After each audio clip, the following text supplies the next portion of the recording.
Okay, Mm-hmm. going. Okay, I'm going to call the Rogers Lake Authority meeting together at 7:33.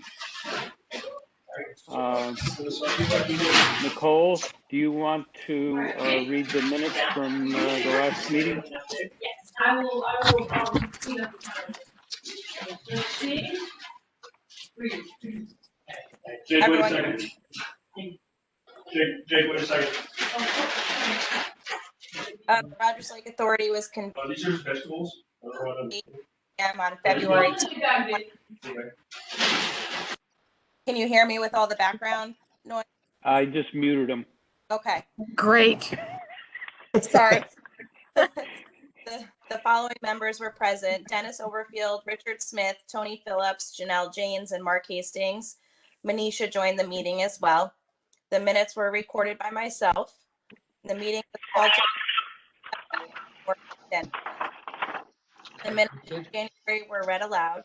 Motion to accept the minutes of January with corrections: the spelling of Mary Jo Nozel, and a note that the RLA meeting was held virtually and not at the Rogers Lake Clubhouse was made by Janelle. Tony second. Motion passed unanimously.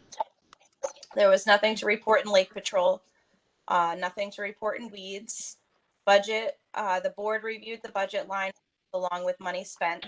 66% of the budget is remaining. Old business. The next Board of Selectmen meeting will be held on Tuesday, the 16th. At that time, the board will vote on Manisha becoming a board member of the Rogers Lake Authority. The town has requested the operator of the sluiceway be identified ahead of time. The Rogers Lake Dam operation and maintenance document may be altered or revised during an RLA meeting. The revisions will then be voted for and documented.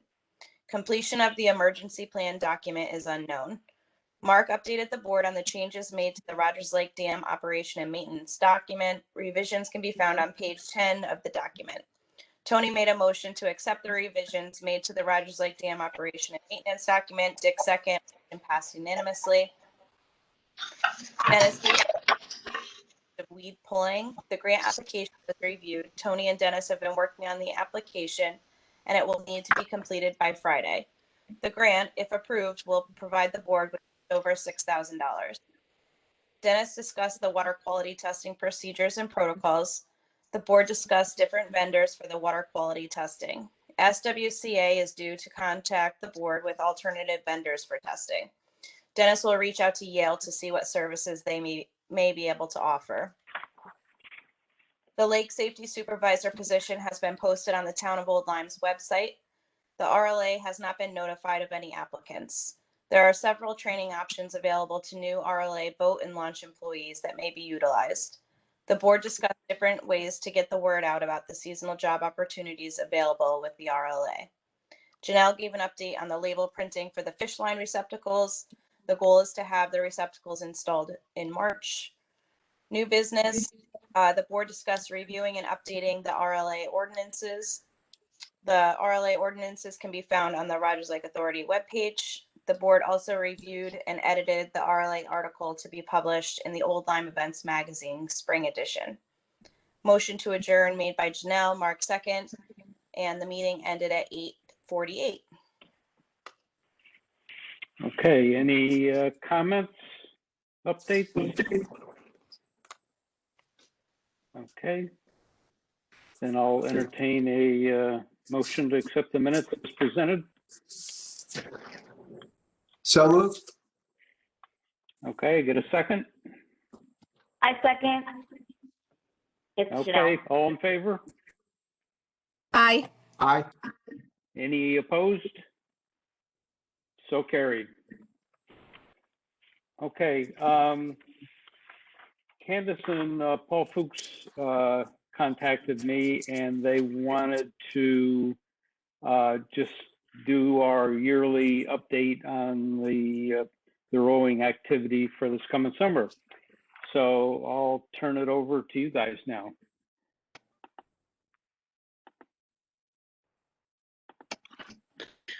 Thank you very much. Hold on, I think I muted your.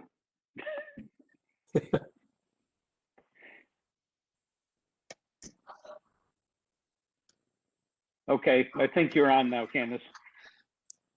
Thank you. Good evening. My name is Candace Fuchs, and I'm the president of the Old Lyme Rowing Association. And I have with me tonight my husband, Paul, who is the director of rowing. And hopefully between the two of us, we can answer any questions you might have.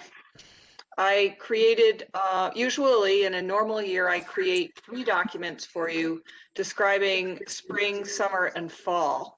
I did create the spring document, and the summer document is a little bit scarce, and I have not hazarded a guess as to what our fall is going to look like. I'm hopeful that it will look like a normal fall. I think we all are hopeful for that. So hopefully you've had a chance to look at the documents ahead of time, but I'll just walk through it quickly. The first item is addresses masters rowing. In the rowing vernacular, masters are adults, and they row weekday mornings from 6 to 8. Maybe some of them are retired and might row a little later, and then 7 to 9 on Saturdays and Sundays. There's a smaller number of adults who also row on Tuesday and Thursday evenings. That is not a change from the past. That's the way we have operated for years. The boathouse opens on March 15th, and we have a rule that that singles that are owned by OLRA may not be on the water until the water temperature exceeds 50 degrees. So our members will be in boats with 4 or more oars. You may see singles on the water, then they would be private equipment that is not rowing under the auspices of Old Lyme Rowing Association. Usually during, I'm sorry, is there a question?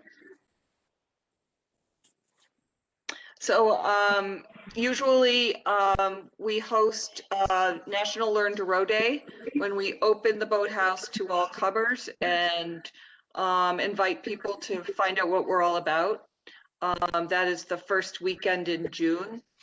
The only change to that event is that we will not be offering people the opportunity to sit in a small boat in close proximity to a stranger for obvious reasons. So there will be no on the water activities associated with that event. It'll just be come to Haynes Park, see the boathouse, meet people, sit on a rowing machine, maybe sign up for Learn to Row.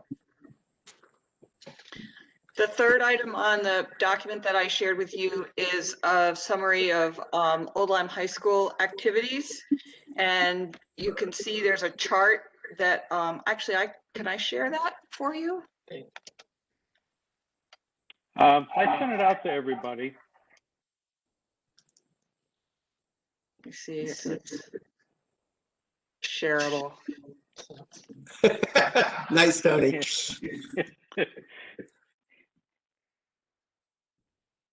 No, it's not.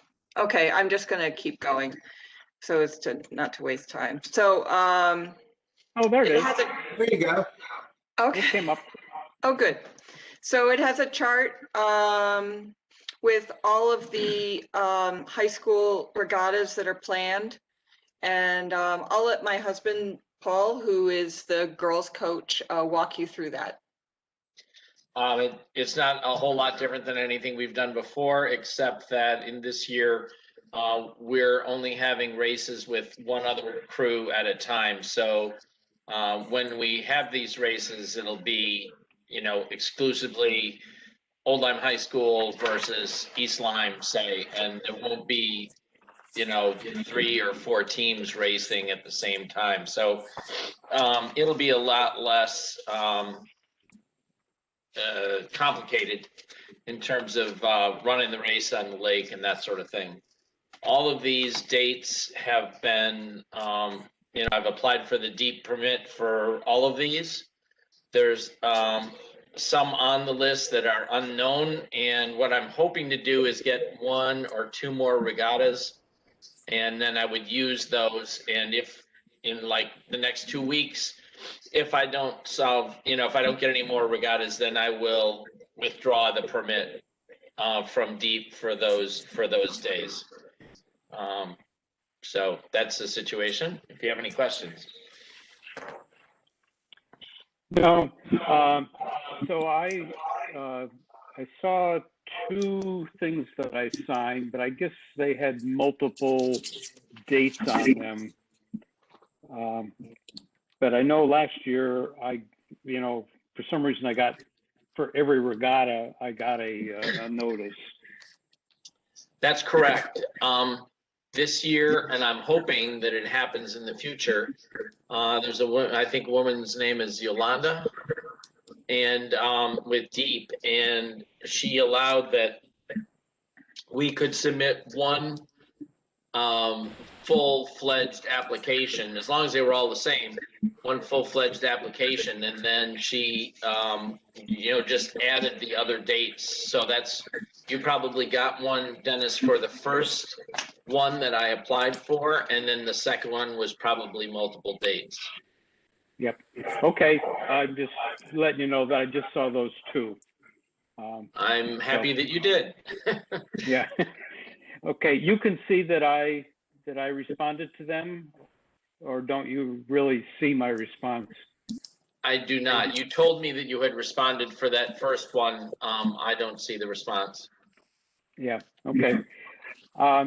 Now, you said you're the girls' coach. Correct. Does this calendar include both the girls and the boys, or? That's a good question, and the answer is yes. When we have these races, it's co-ed. Okay. All right. Good. So it looks like there's nothing you need from the RLA as far as the patrol boat being out on the lake or anything like that. But if you do need anything, I'm guessing we'll probably have the patrol boat in early May. Okay. So. Thank you. I'll let you know, but I don't foresee any issues. Yeah.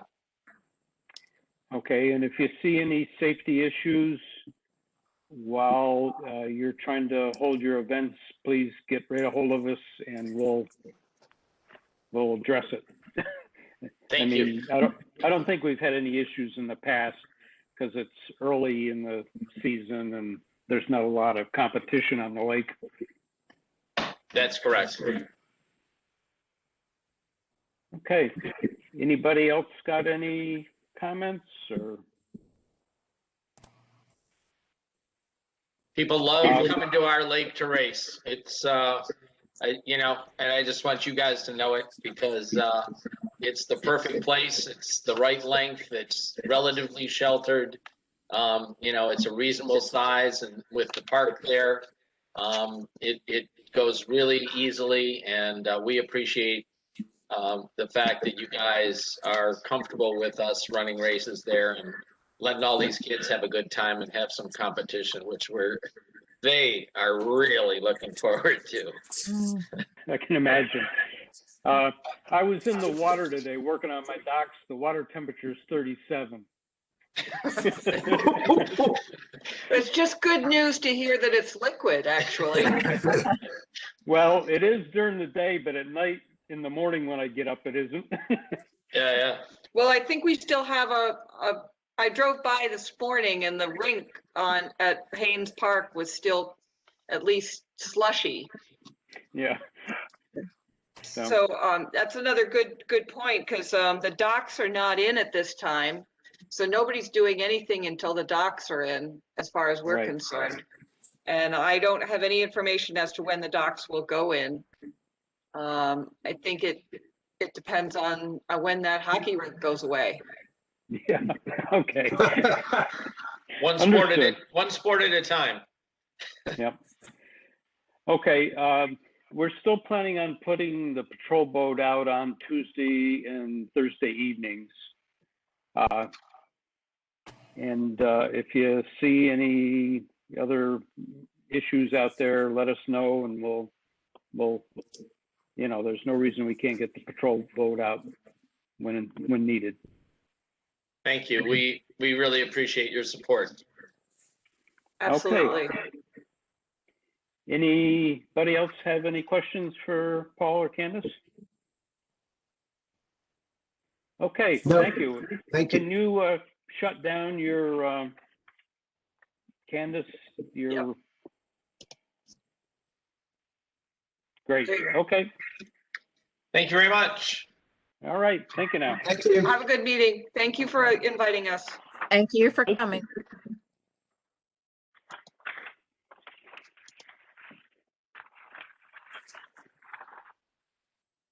Okay, we have one person that's called in.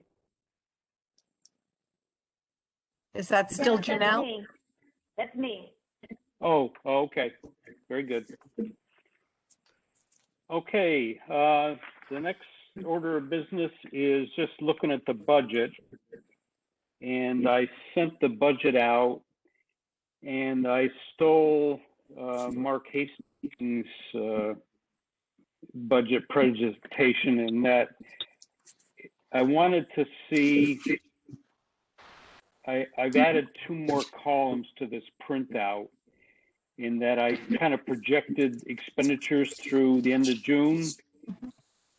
And then I have this remaining column over there. And I guess when I did the projected expenditures, I padded it a little bit, so they might be less than that. And it looks like we got almost 17,000 that we may not spend. I'm just, Dennis, why, I was a little surprised we weren't going to spend all of the launch attendant, or is that just how it's allocated? yeah, the launch attendant and the boat operator, we're gonna have, right now, we have extra funds in there. And so, you know, the idea is if we get a supervisor in or whatever, we have additional funds there to pay for them. And that's kind of what I wanted to show, what was going on.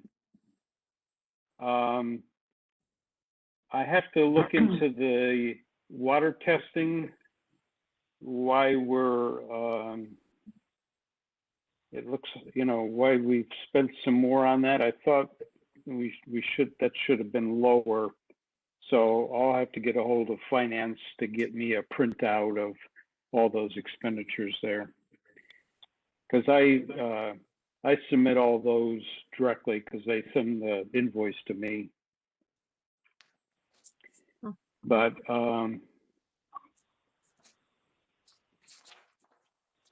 anyway, it's just to show that you know, that we're in good shape, and we have some, you know, if things come along that we want to address that we haven't really budgeted for, we do have some funds that we can apply to that. Any questions? Or? Okay. The muscle survey, would that be paid out of this remaining amount or next year's? Next year. Next year, okay.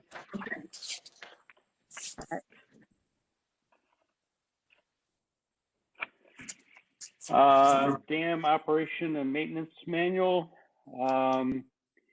It has been submitted. It's Nicole put it up on the West Shores website. Michelle Noren put up on the Old Lyme website. I sent it to the Lyme selectmen. I don't know if they posted it or not. And I have had Tim Griswold called me just last week, I think it was, and was asking me about it, and he thought maybe he needed to run it by the lawyers. I said, well, it's in it. It specifies how it's controlled. And it's, as far as we're concerned, it's a controlling document. If you want to take it over, just let us know. We'd be glad to surrender. And I haven't heard anything, so, you know. Anyway, that project is complete. And again, thanks, Mark. A lot of work there. Thanks to everybody, yeah. The grant.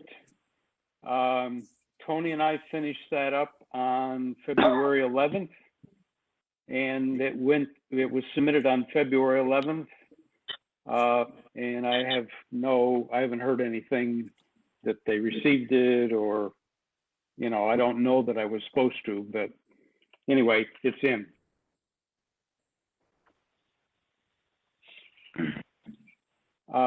Patrol boat and launch attendant. I just got an application from Secor. Mike Secor is interested in, you know, heading up that project. I was hoping that Mike might join us tonight. I'm on, so Dennis. that he can... Oh, you are? Oh. Dennis, I am on, yes. I've been on since the beginning. Oh, okay, great. Yes. So Mike, you want to give us a little rundown what you think this project entails, or, you know? Yes, I will. First, thank you for inviting me, and hello to all the other RLA members. Glad to see you here, you guys. So, you know, we've been strong advocates of this boat patrol for a long time, and I think we just need to get it back on track to where the appearance and the professionalism in what we're doing out there has warrant, and the person working is doing their job and trying to make sure that the lake stays safe and educates and assists whenever possible. I think those are the key words. They've always been that way, and I believe in that, and educating and assisting is where it is. And I just feel like the Lake Patrol has kind of gotten off course the last couple of years, and it was just a job for some kids, and they just didn't take it seriously. And I'm thankful that nothing bad happened on the lake last year in particular, because it was probably with the COVID, it was probably one of the busiest times on the lake that I've seen in years, especially 4th of July weekend. Yeah. But I just feel like we need to get it back to where we were a few years back and kind of just regain control of it and educate and assist. Those are the key phrases I think we need to enforce.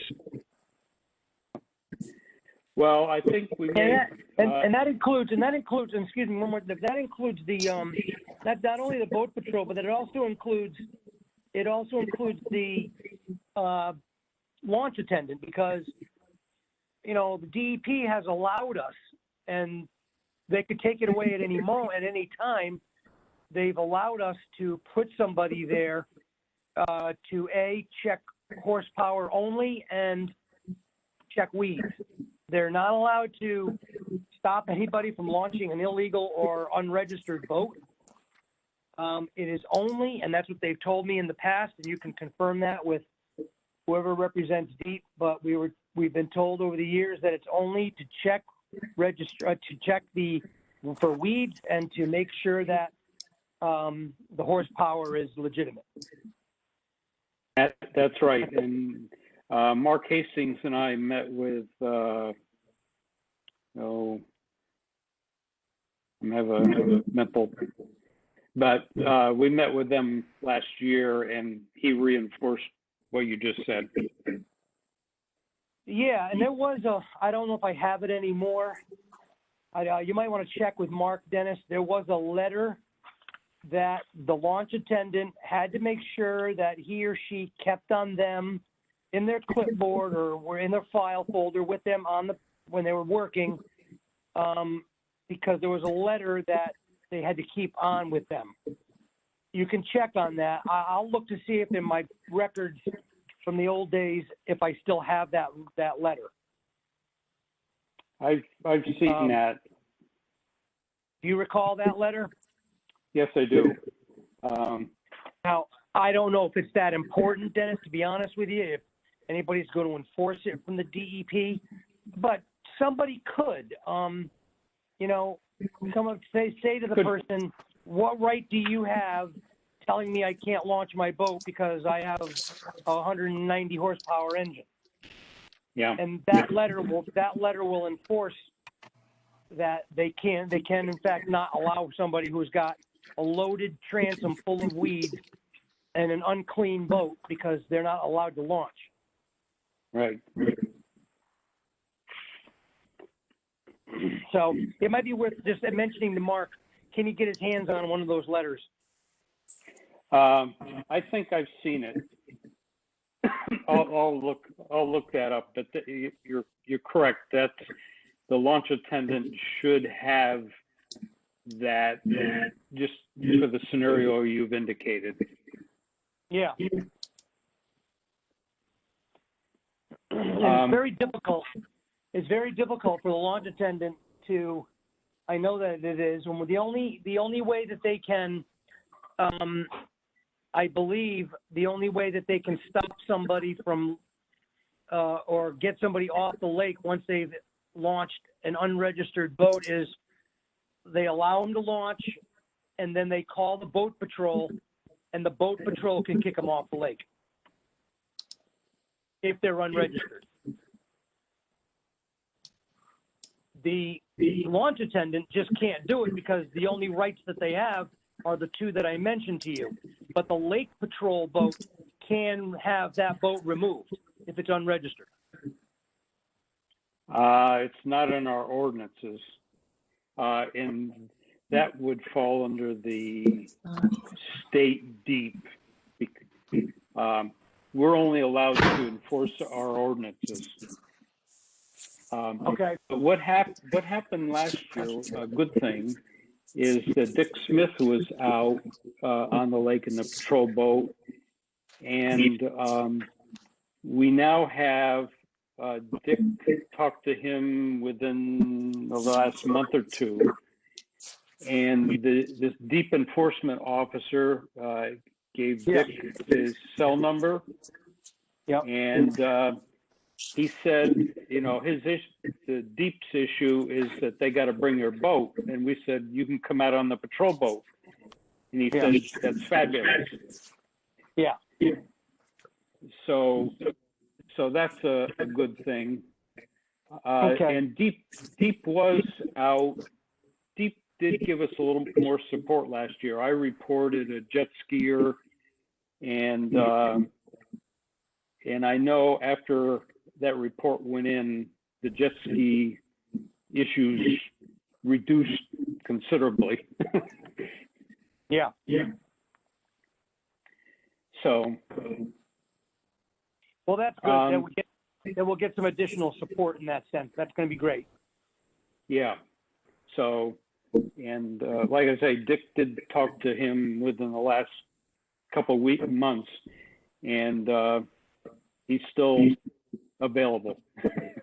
Okay. So that's a good thing. How much time did you think? Go ahead. Go ahead. So just one quick thing before on that application process, the application itself is very, very difficult to fill out online. It grays out the area. It allows you to type certain things in there, but then it won't allow you to type in other things. So, and it won't allow you to sign your name. So you'll find that the application is fairly, I mean, I filled out the top of it, whatever was applicable and whatever I could fill out. But then there's a list of things that say to you, are you an illegal alien? And I tried to say no, and it won't let me. Yeah.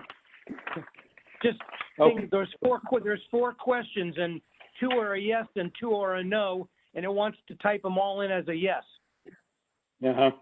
Okay. So just so that you're aware, what I'll do is I printed it, so I'll fill it out by hand and sign it, and I'll give it to Janelle. Okay, that would be good. All right, any other questions for Mike, or? I guess a question I have, do you have any people that you know that might be good to go on the patrol boat, or? I've been looking around and asking, and, you know, a lot of the majority of my friends are over 60. And yeah, nobody seems to want to get involved and do something like that. And I'm checking, my wife, Marilyn, is going to check in on a Coast Guard some cadet opportunities maybe with some people that we know from the Coast Guard, to see if there's any networking that can be done over there right now, while school's in session, to see if there's any kids that might be around this summer. Then maybe we can grab a couple of them that way. So that's the only thing that I can. Have you put any ads up like at Laysville or anything? no, we've just posted them on the town websites. Nicole posted on the West Shores website, but we haven't done any more than that. But I would, you know, I think if you're gonna get anybody, that's a majority of opportunities might come from people who live here. So what I was thinking is maybe just get an informal, just put an ad down there with Johnny down at Laysville and put it on the window down there where people walk in and out, and maybe we'll get somebody who's living down there that wants a part-time job, and they live on the lake also. okay, Just some type of a 14 by, you know, a nice big piece of artist paper or something, or board, and just put it up on. Ask Kenny if we can put an ad up. okay, we'll make that happen. I think that would be an easy one. You know, it might get some attention from some college kids who live in the area who come home. Okay, we'll make that happen. Okay. Do you think you're going to be able to spend any time out on the patrol boat too? Yes. Okay. Yes. I definitely will. Looks like I'm not gonna promise that I want to have 2 other people there that can split the time. I don't want to have to commit myself to every weekend. I've done it. Oh yeah. You know, I'm out there myself on my own boat with my wife. So, I want to be able to train a couple of people and help them do it right. That's all. And that's the best way to do it now. And listen, there'll be times where I'll be happy to be out there, plenty of times. So, yeah. I'm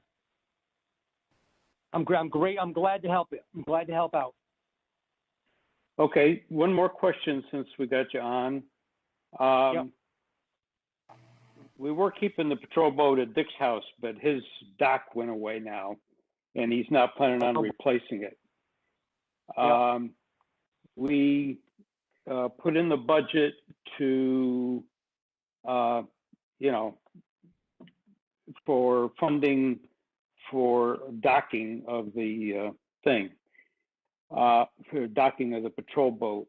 And Tom Mandelsi said we could keep it over here at his dock, but I know when you were doing this, I believe you had the patrol boat over at your end of the lake. I did. But I don't know how you'd like to deal with that. Yeah, things have changed here at our beach association now. We have a lot more boats from this beach. The members of the association here have gotten boats. Now we're going to have up to 3 or 4 docks in our little beach area. Mm-hmm. Association, we're up to 3, I think. Now we're going to have maybe a 4th dock. And they're private. They're not part of the association. Okay. So I don't think I can swing it. Okay. Unless, the only way it would work is if I do my own, instead of mooring it out mooring my boat out on a mooring on a hook. If I do my own dock, which is a possibility, then we might be able to put the police boat on the other side. But Dennis, since we already have an arrangement, that wouldn't be necessary, correct? No, I just wanted to see Yeah. how Mike felt, Tom has a place for somebody to park. Yeah. And if it's over here, we'll make sure that it's gassed up. We can, where if it's over at your place, it's a little more difficult with somebody to make sure, we're trying to, and the other thing that we have, Mike, is, I don't know if you know, we now have a video camera on the boat, so that everything, voice and video is recorded for all any interactions with people on the lake, so that there's no questions. And we also have a cell phone. We have a dedicated cell phone that the town has provided on the boat too, so that people can reach whoever's on the boat, and somebody on the boat can get help if they need it. Yeah. I know that we've always tried to do that. We talked about that years ago, and I'm glad that's in place. Yeah. As far as fueling the boat up forever, I maintain the cans. How is the fueling of it going to take place? Is it going to be the responsibility of the worker or whoever's on the boat at the time, when the gas gauge gets low? Is he responsible to go fill it up at Laysville, or what's the deal there? Wasn't that on the information for the application? Yeah, it's the responsibility. I didn't notice it. It's the responsibility of the RLA to make sure that the boat is always gassed. So somebody on the RLA will, since the boat's right next to me, it's easy for me to go down and gas it up. Okay. So, no, we'll keep all the maintenance and. Right. Where is it kept right now? Did it get winterized, shrink wrapped, and winterized? Yep, it's over at the Old Line Public Works garage. Okay, good. And it's all been, they did all the maintenance on it when they winterized it, and it's just a matter of throwing it in the water now. Okay. Sounds good. Okay, so we'll get back to you, Mike. But I appreciate it. Yeah, Thank you so much. Yeah, get this application to Janelle, and then I'll get a hold of Janelle, and we'll proceed. And we'll get back to you. Got it. Thank you. Okay. All right. Thank you, guys. Yep. Thank you. Thanks, Mike. Yep.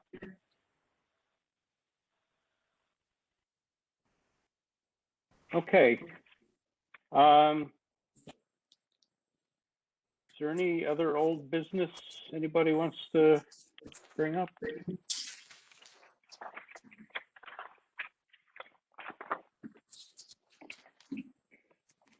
Okay.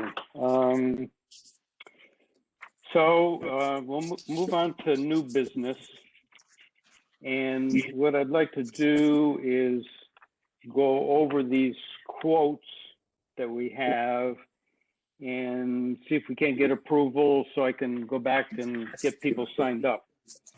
The first one I want to look at is it's from SWCA. It's dated February 25th. The title is Rogers Lake Water Quality Sampling, Mussel Survey and Reporting Proposal, revised. Okay, if we,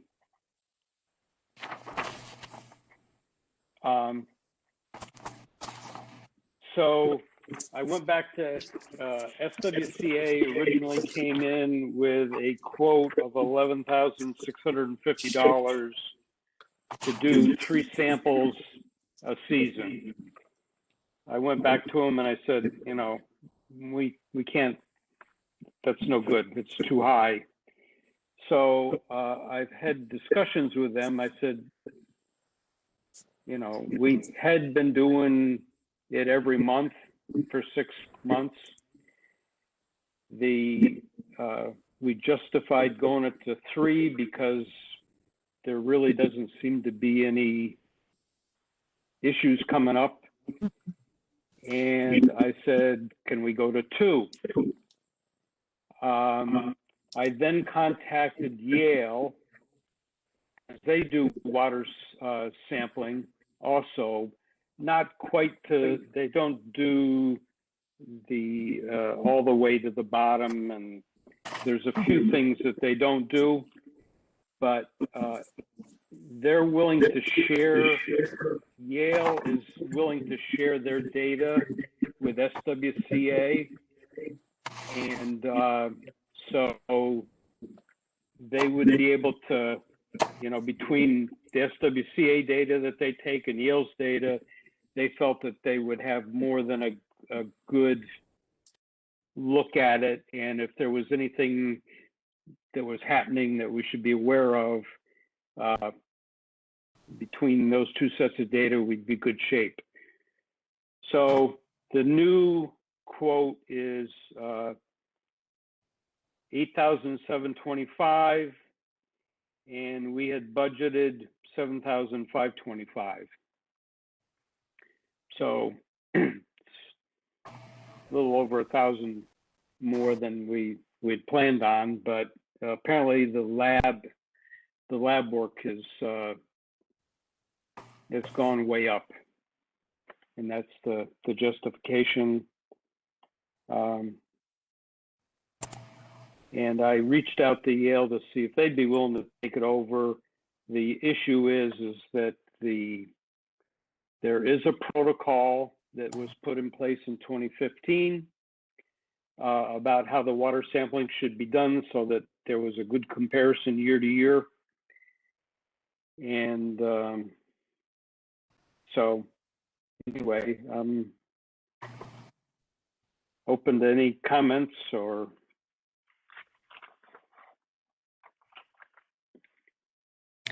So is that the only quote we have for the water sampling? This Yes, it is. revised quote? Okay. Yeah. We had done work with AER. The problem with them is they were never getting us the report in a timely manner. Mm-hmm. And when we got the report, we couldn't read it because it wasn't in English. It was. And we've been able to read SWCA reports. Yeah. Yeah. Well, I don't think we have a lot of choice, right? I think it's them. Okay. I'll look for a motion to proceed with this, with SWCA for $8,725. I make a motion. I mean, does anyone have any other comments? So they were the only one that bid on this RFQ, is that my understanding? I didn't really send out a RFQ for this one. Oh, okay. But I like the continuity that we get with SWCA. Okay. They were involved in writing the protocol originally, Oh, okay. and AER was the only other place that that I know of that does this in-depth stuff, and we weren't happy with AER. Right, right. Okay, then again, I make a motion that we accept SWCA for the water quality sampling and report. I'll second it. Okay, all those in favor? Aye. Opposed? Okay, so carried. Okay, so while we're still looking at this quote, we are required to do another mussel survey. And that was from the original permit for the herbicide treatment. And this survey report is due December 31st of this year. SWCA did the original mussel survey. And the reason this mussel survey was in there is the National Diversity Database identified this freshwater mussel as being an endangered species. And SWCA did the initial report and survey. And again, I didn't go out for a quote, but again, for continuity wise, I really feel that we want to just stick with them to do this. So it's open for discussion here. What do you think about the price? You know, the 10,250. To what did, I don't know what it cost us the last time we had to do it. I don't have that information either. That was back when Bonnie was running all this stuff, and I never saw that. I think my initial recollection is again around 7,000, 7,500.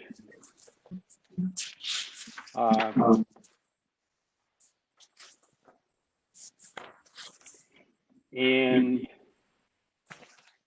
we did budget. I was looking at the budget we put in, and I thought we had included a line item for that survey, but I'm looking at the budget we put in, and we don't. I think we figured out that was going to be done after July 1, so it'd be budgeted for next year.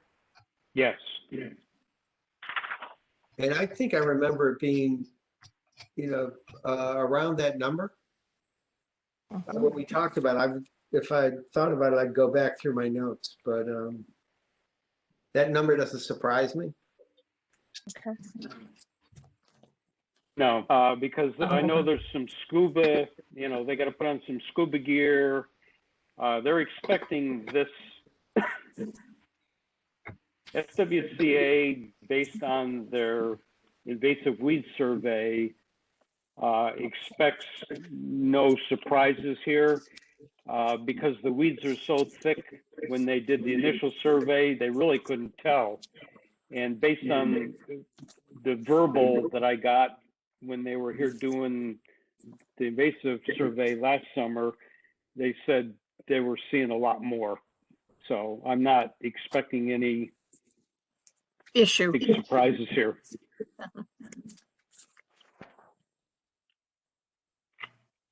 I'll entertain a motion to get this survey going. Hey, Dennis. Yes. Dennis,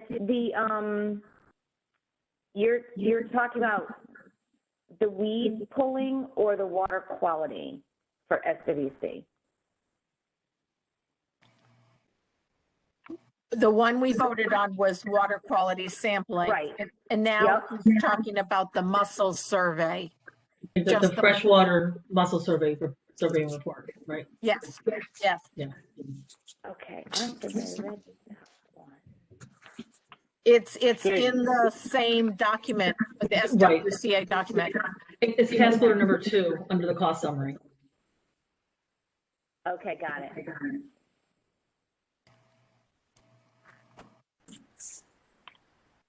I'll make a motion. Okay, I'll second it. all right. All those in favor? Aye. Aye. Any opposed? Okay, so carried.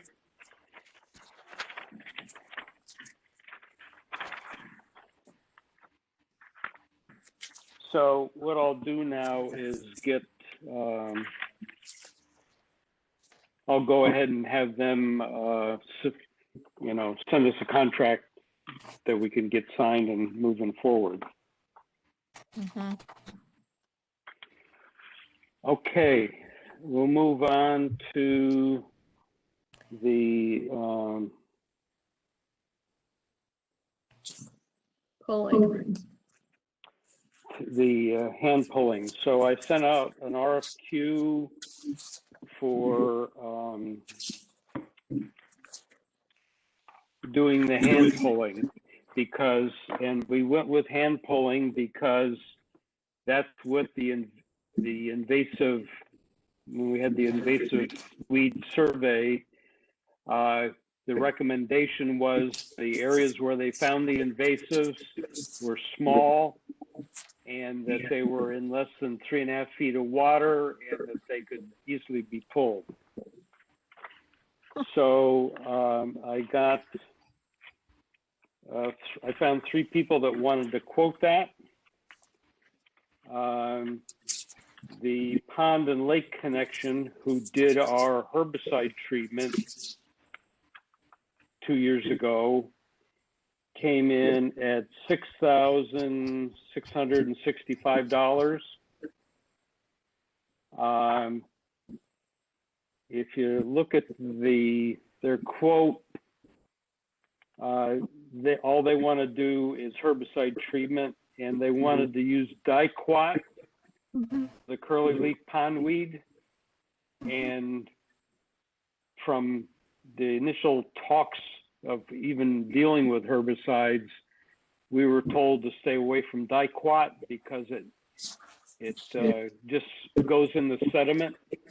And if anybody wants to remove any lake sediment, there's no way to dispose of it because it's a hazardous material. So, right at the top there, he wanted to use diquat for the curly leaf pondweed. We can't do that. And then he wants to do the herbicides. And for the Phragmites, he just wanted to do cutting. That quote's a disaster. I can't believe it. They didn't answer the RFP at all. Yeah. RFQ, RFP, whatever. I can't believe it.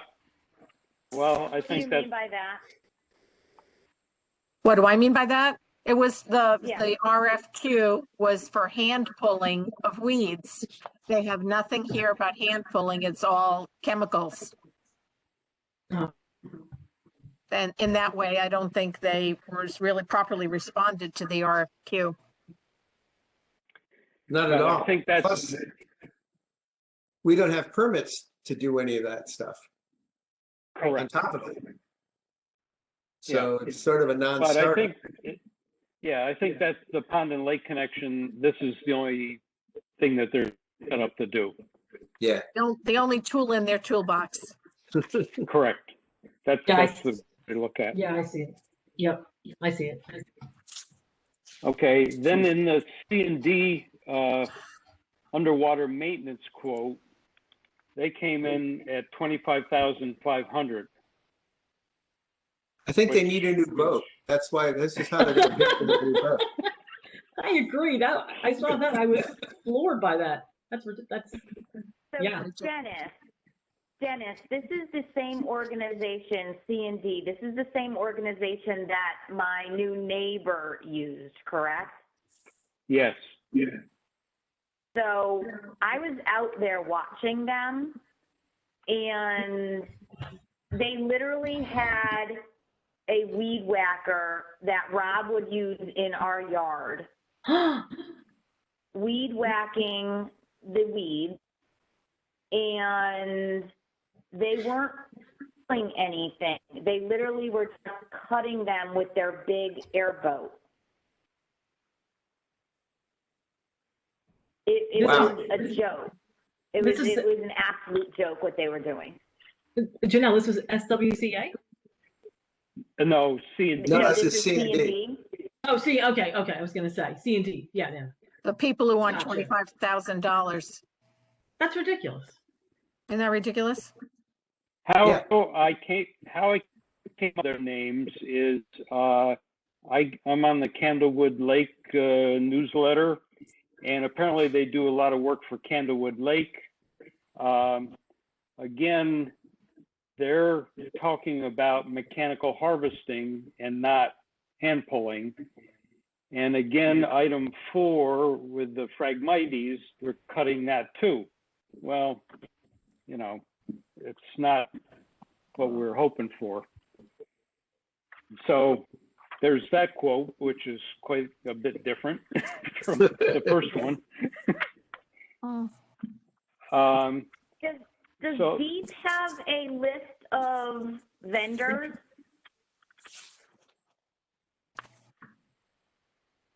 And is it too late for us to go to try to find somebody else?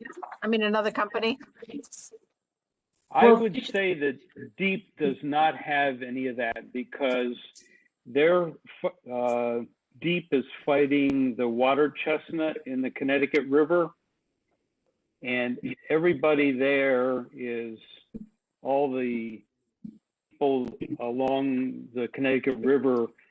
It's all the individuals that own property owners and marinas and whatnot seem to be dealing with it themselves. And we went around Lake with our island with our boat. There was just people out with kayaks up that water chestnut stuff. And what about you, Phil? Do you think they would know any vendors? Who's that? Yale, do you think they would know any vendors? Yeah. A couple contacts at Yale.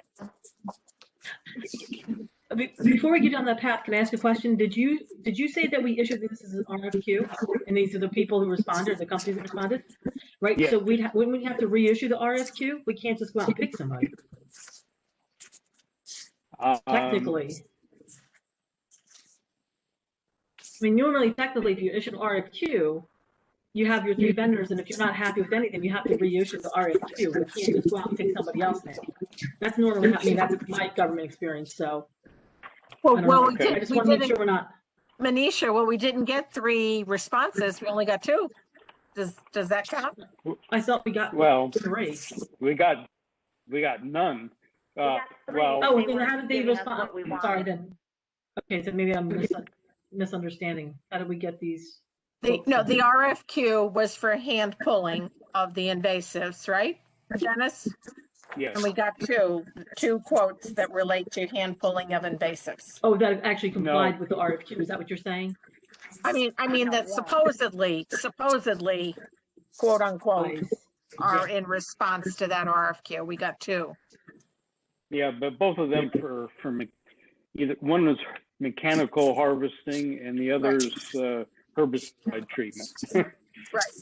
Right. Right. Now, it's a good question. I mean, I wouldn't want to just go pick somebody if we issued an RFQ, I guess is my issue.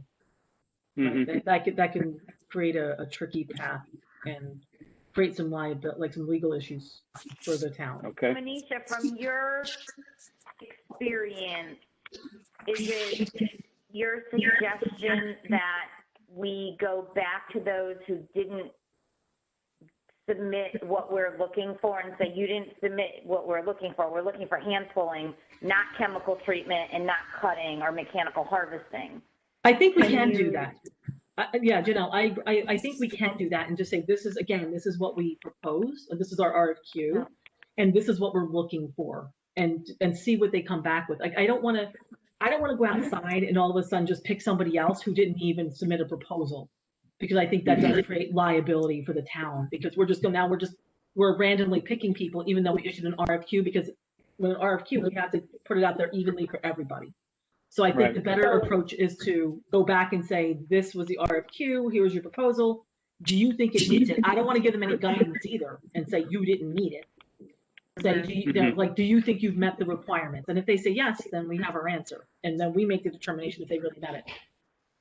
So if we do that, can we open it up to others also? Yes, absolutely. Absolutely. All right. So there's your answer. Yeah. I think when you start issuing RFQs, we have to be very careful about how we're like when we issue them, how we're responding to the vendors who have responded, and then how other vendors who might say, hey, they didn't respond correctly, but you work with them privately, and I could have responded to that if I had more clarification. So, you know, now the government is, you know, the town of Old Lyme or Lyme and Old Lyme are treating people differently. And that creates an issue legally. Okay, so I'm a little confused. So then what does Dennis do now? Is it a new RFQ? I don't think we have to do an RFQ. I think we need to go back to the vendors and we have to go back to all of the vendors. I think there are 3, and just we have to give the same information to all 3 vendors and say, this is what we were looking for. We're looking for hand pulling. And can you clarify, and just maybe just say, can you clarify your proposal to us and clarify that? And Dennis, I can work with you offline and make sure that we phrase it appropriately, because I've done this a lot, to be honest with you, asking for clarifications when I get it from vendors. So we can work on that, and like how the language should read, so we're not treating one vendor differently from another. And that's the whole idea with the RFQ. We can't treat one differently from the other. I get that. I'm confused as well, because we went out to 3 vendors. We got 3 responses. They all had the same request for quote. And of the 3 responses we got, 2 are basically non-compliant. And my experience, if someone's non-compliant in a quote, they're done. And if you want to do it that way, that's fine too. Like, I don't know how, if you guys are thinking of picking the one, that's fine by me, right? Because they are compliant. But if you actually want to go and see if they want to have a different quote for it, then that's a different issue. So that's what, I guess that's my issue. I agree. And if you think there's one compliant, additional, if we went out to more people again, like rebid it, right, we should go back to everybody. Right. Is what I think what you're saying. Agree. Right. If you want to go to everybody, fine. But if you want to go with the one that's compliant and you don't want to get clarification from the other 2 who didn't actually respond the way we think they should have responded, then we just go with the one that complied. Right? I mean, my only concern is that I don't know how much time we have. Timing. Yeah, I know, and I agree with that. I agree, and I absolutely agree with that. So I have to look at the pricing again. But if we're all comfortable with the one that just complied and move on, it probably is the best way to go. Well, timing, and also with what Janelle said, I don't know if I would trust C&D, even if their price was good. I don't know if I would trust them to actually hand pull. No. I just don't know if I trust them. Yeah. And Pond and Lake has done the chemicals for us before, and we had agreed to it that time. And you know, I don't think they'll come back with anything different. I do think that's the only thing they do. Okay, well, why don't, I know the town has a place where they can post RFQs. So I don't think that we have to decide this meeting. I just wanted to put out what we have so far and get this discussion going. It's a good discussion. Now, in talking with SWCA at the beginning of the year about the hand pulling, they said, "Oh, we'd like to quote on it." I said, "Oh, okay." So I sent them the RFQ, and they came in at $8,250. So that seemed a lot more. Did you send that out? I didn't see that one. I thought we only got back 2 on hand pulling. No, we got, it's February 5th. I think I have it for $8,250, right? Yeah, he sent that out, Tony. Oh, okay. I didn't copy it. All right. No, it's okay. Oh, there it is. Mm-hmm. So, so we do, you know, and we have one. There we go. We do have one. I think to SWCA's thing, they kind of understand. In reading the C&D report, I think they thought that there was larger areas, although I sent everybody the invasive weed report, which was very clear about the square footage of these areas and everything. And but anyway, so let me, Manisha, I'll contact you on the side, and we'll just reach out to these people again. And but I also think I'll put it up on the have the town post it. Okay. And how much time? And this is not where I'm not familiar. How much time do we have? That we have to get somebody in to do this? Is my question, I guess. Because of the invasives they're going after, we're going after the curly pondweed, which is growing right now. Okay. It starts to die off late May into June. Okay, got it. So we really, and then the fanwort really doesn't show up until late June when the water gets warm. Okay. Okay. All right. And also, SWCA said they were going to come back and treat the Phragmites and not just cut it. Okay. So, they came back and addressed everything for us.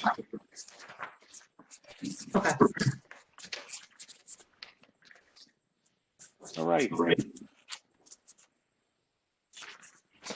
Okay, so you're gonna, what are you gonna do, Dennis? Again? I'm gonna post the RFQ to the town web, wherever. I know the town has a place where they post this stuff. Okay. And I'll submit it to them, and then I'm gonna get with Manisha, and we'll just go back to C&D and the pond and lake and get them to clarify, that, Okay. what we wanted there. Okay, and then so then for the next meeting, or if you need us before then, we'll have the information. Well, I guess the next meeting we'll vote.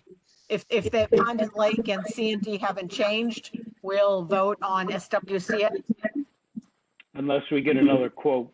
Right. Somebody else quotes it. Okay. I think that's the best way. That way everyone has an opportunity to either clean it up or now we have the path, I think, so. Okay, great.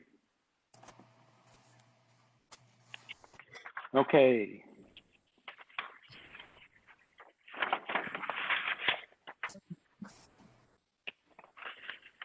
Okay, the next thing on the agenda was the ordinance review. And so I've reached out to Mark and Manisha to kind of head up this project. I did talk when Tim Griswold called me. I did bring up that the ordinances needed major work, and it wasn't just changing one item in the ordinance. And his indication was that, yes, this would probably, so his first thing was, do we really need to do this? And I said, this is way past due. It has to be done. And so his comeback was, well, then this has to go to a town meeting. And there's always one in January, and sometimes there's one in July. Well, I said, there's no way that we would have anything ready in July. But it sounds like it has to go to a town meeting. So that's fine. I mean, this is like the dam in operation. It needs thought put into it, and we will need justification for what we're doing. And so we need to come in with look like we've done our homework. So I'm gonna, Mark, Manisha, I'll turn it over to you. Okay. Well, I guess a couple things. One, sent out a copy of I just did a quick regulation review because I wanted to see what other lakes in the state did. And I mean, we can expand that review. I just included in the spreadsheet I sent you any regulations that dealt with speed limits or horsepower, and then how they were enforced, and any other unusual things that I found in going through, the boating, the Connecticut boating guide. We're not the only people that say you can't land airplanes or have parasail or things like that. So there are the full range of specific and unique regulations in the various lakes when you start getting into all the detail. I'll just say one other thing, and then I'd like to give it to Manish. Is I think we should think about it's a way to review this to figure out what our goals are for this. What do we want out of this? Is it is it safety driven? Is it noise driven? What do we want to get out of having clearer or better regulations? What's the end result? And I think if we can focus first on that, we can then figure out how to get to those goals.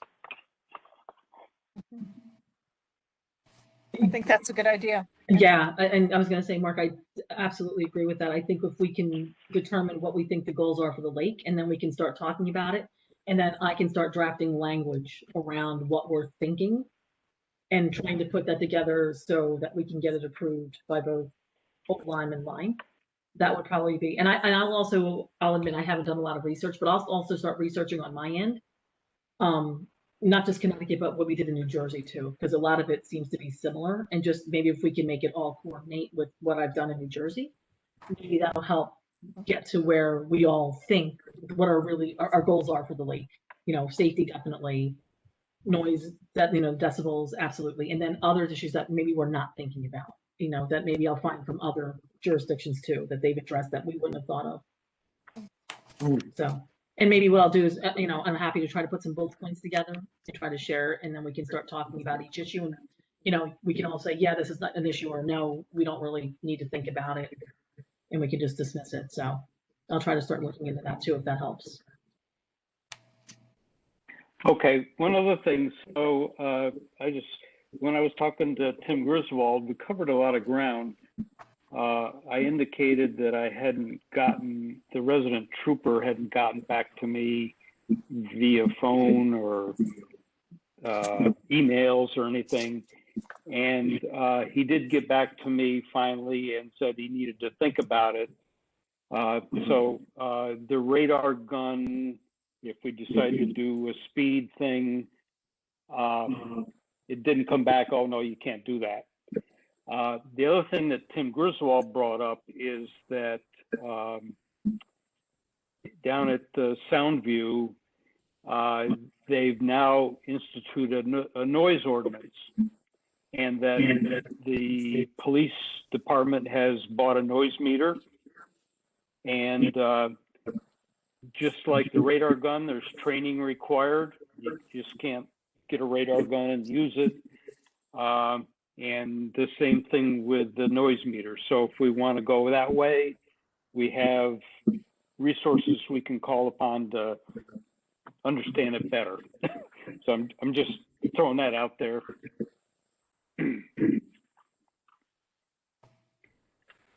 I never thought of it, but that's a backdoor way to hit jet skis, because they're noisier than motorboats, aren't they?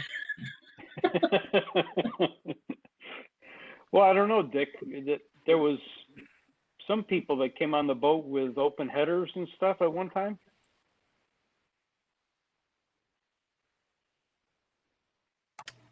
Is he muted? You must be muted, Dick. We can't hear you.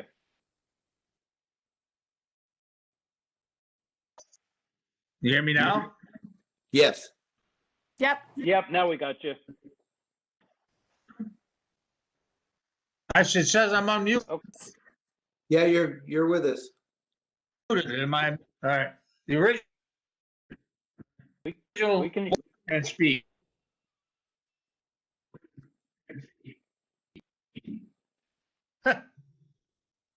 Am I gone again? Yeah, we lost you again. Hmm.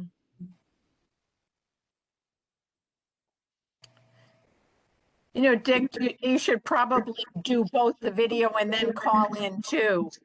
Mute your video and talk through the phone.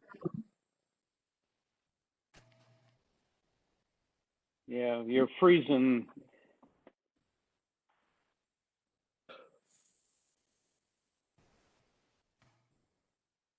No, we can't hear you, Dick. Can we come back to him? Yep. So, Now, yeah, okay, we hear you. it says I'm muted. When I say it says I'm unmuted, you can't hear me. Okay, we All got right, you. well, we can hear you. Okay. The original ordinance why it was passed was because of noise and speed. This is why they did it way back in 1980. You know, that was the original problem. And that was the whole thing behind it. Hmm. I don't see the word noise though on this Article 4. Is it here? I don't know if it was there, No. but that was the what the reason they used to have a boat with open headers. It was a big video. Yeah, boat I with think open that was headers, the, it made that all was the in the noise. world. Yeah.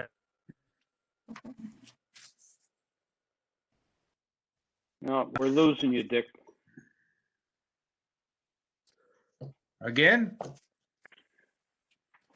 Okay, well, I think now I can hear you.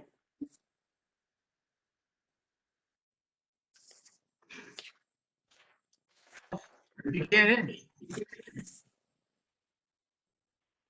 You must have an internet problem. Yeah, You're breaking I up. think so. Yeah, You keep freezing. The picture freezes and goes away and then comes back. You're frozen now. So if the intent was noise and speed, and even though it doesn't say it in Article 4, and that's something that we want to do, shouldn't we just proceed with noise and speed? Well, I like going back to the goals. What do we want this ordinance to address? What items do we want it to address? Safety. And so it seems like safety ought to be a big item. Yep. And speed ties to safety. Right.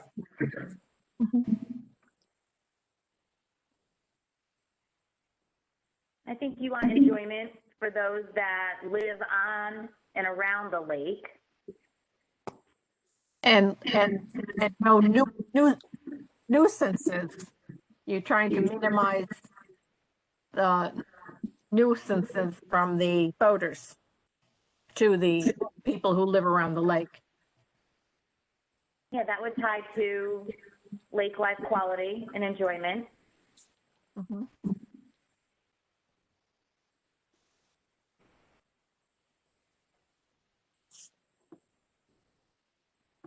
So is that noise? Or, I mean, what's the main, how would you describe the, enjoyment? Quality of life on the lake. I understand that, but I mean, what is not quality of life? What inhibits quality of life on the lake? Harassment. Excessive noise. Okay, then I think, yeah, I would agree with you. I think it's a noise issue. It's a, Probably more than that too. I mean, driving too close, not Intrusiveness. following the other rules. well, I mean, we always have as a fallback the Connecticut state boat regulations that cover a lot of, what happens, what your wake, following too close, all of those things are pretty well covered under the Connecticut boating regs, unless we have other other things that we think need to be more stringent. Mhm. I mean, I think one thing we would want to do is,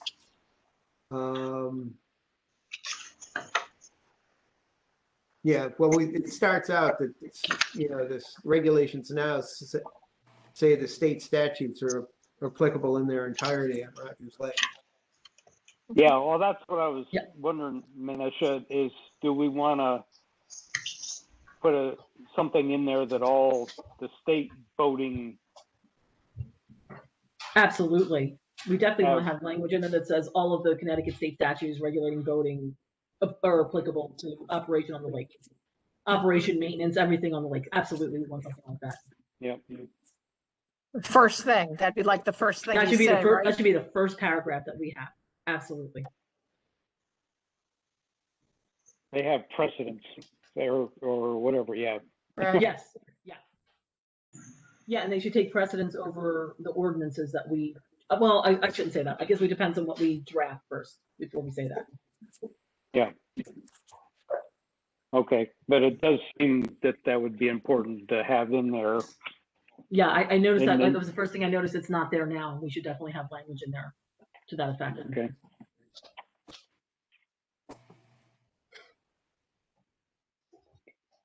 Any thing else that needs to fall under the goals?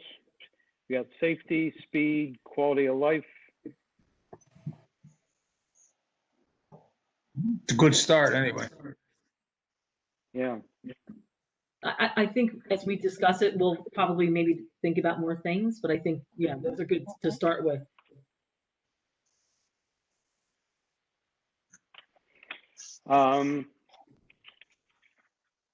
Mark, do you want to go?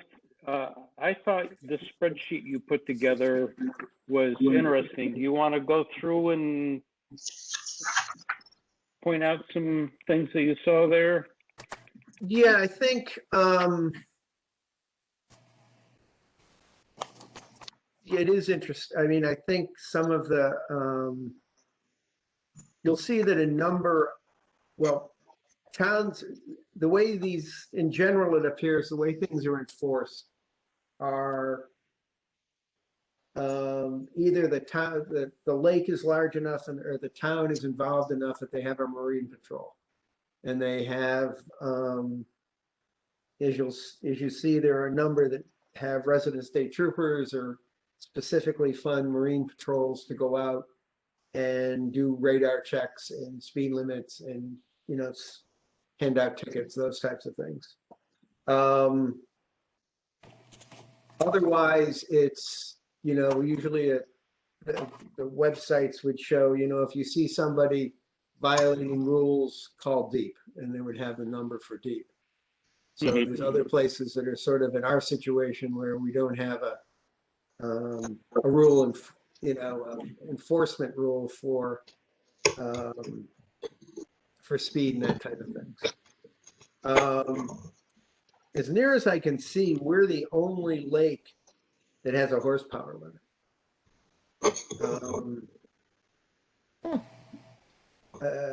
Other lakes, there are lakes that have size limits, how big a boat you can have on. And there, so I think those are the main things, sort of my main takeaways. Most people,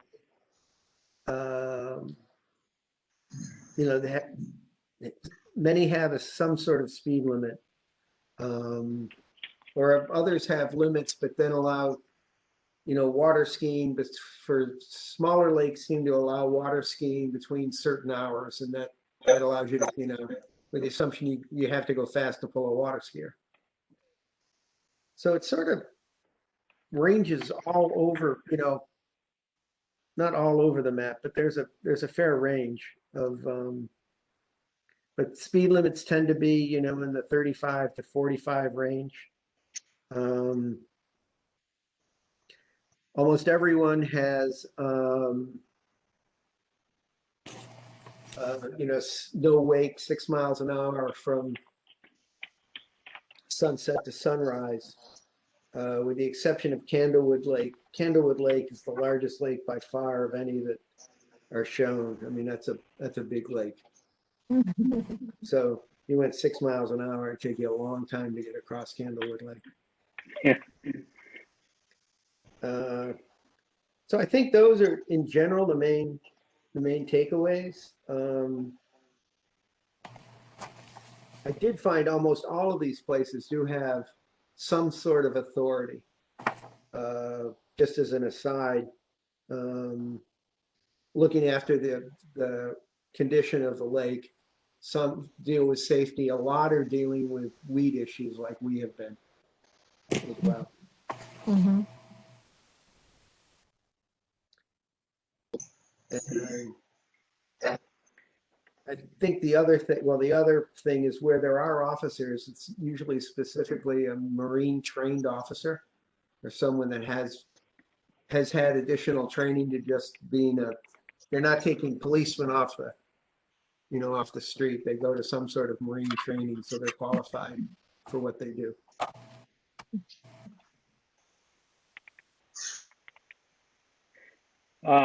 I guess I just wrote down one more goal here, just to sidetrack a minute. I put down enjoyment of all boating activity, in that our discussions that we've just been doing now have all pertained to power boats. Yes. But, we have a large rowing contingent. We have a lot of kayakers. And so we really need to make sure we address all boating activity. That's a good point.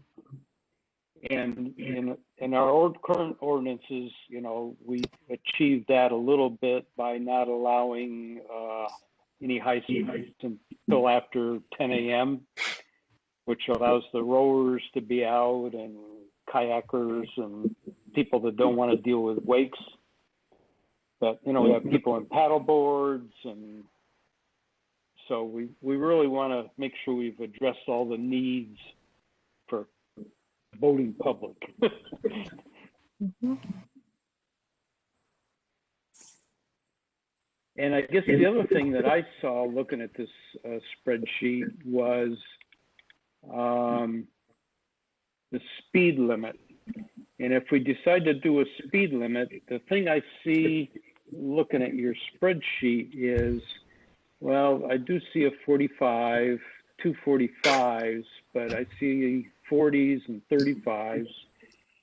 And I guess what I'm thinking is that if you relate that to a car, people in cars, there is some leeway, it says 65 mile an hour. Well, we all know you can get away with 72 and Right. it's going to bother you.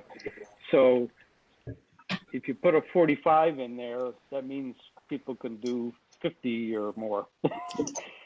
Whereas if you put in 40 and somebody's doing 45, then you know.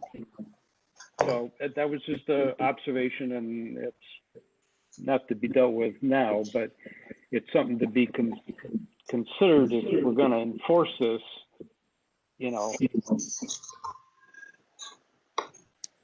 What leniency do you have there?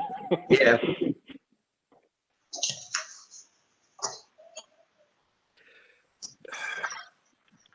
I mean, it's separate from this, and maybe I don't know if we want to get this far, but just to talk about it is, people right now can drop anchor anywhere they want in the lake. Ah, good point. And so, I mean, if you're in, it's tricky if you're pulling a water skier, because all of a sudden there's somebody in the middle of the lake that's dropped anchor. And yeah, I agree with that. You want to be safe and go around them, but you're towing a skier, so you got to, figure out what to do. That's a good point. I don't I'm saying that because it's a concern, because I have it, because, summer times when it gets busy, it gets to be a real logistical challenge trying to figure out how to weave your way through kayakers, other boats, and all of that. That said, I'm a little concerned about going down that path because I don't know if we want to designate places to moor or not, or what other behavior. I don't want to get real restrictive with all this either. Yeah. I mean, we stop skiing on some Saturdays and stuff just because it gets too busy out there. Yep. And you just don't want to deal with it. No, I agree with that. And we do have a lot of coves that people can go into. Yeah. So it might make a lot of sense to have something in there so that somebody on the patrol boat could have reason to ask somebody to move. Yeah. Right now, it's a courtesy. The only reason you could ask them to move is a courtesy, but you're liable to get told to buzz off. Yeah. No, I mean, it's a safety thing. It's, you just don't want. It is definitely a safety thing. I agree. It's definitely a safety issue. Okay. That's a good point. I know we're going long here, and I hate to do this, but we need to get this kicked off. And the other thing that Mark sent out was these regulations, and I'm wondering if we can go through these and say, oh, this just has to go or whatever, just to also help on starting to clean this thing up. Do you want to, Manisha or somebody, you want to read through these and we'll just have a quick discussion on each one? And I can read through each one if you want. okay. We can go real quick. So starting with section 78-12, no person owning or operating a boat of any type or otherwise using the waters of Rivers Lake shall deposit or permit the deposit of or discharge of any garbage, waste matter, or refuse of any kind in Rogers Lake. I think that's covered by the state. The state has things that cover that. Yeah, I started looking at the Connecticut state statutes, but I will tell you I haven't finished it. So I'm sure it's there. I'm actually pretty sure it's there. So I don't know if we want to repeat it or we just. Yeah. I'm wondering, no, you don't want to repeat anything to make sure? I don't, if as long as it can be covered by the state statutes, I'd prefer to keep this simple. Okay.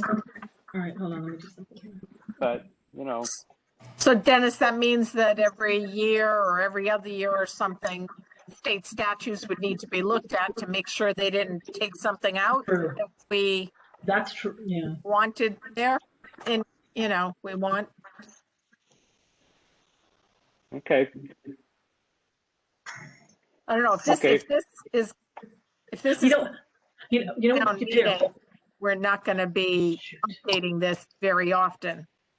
So you know what we could do? We can actually write language that says something about the governing of the disposal of any deposit or discharge shall be governed by the Connecticut state statutes as amended.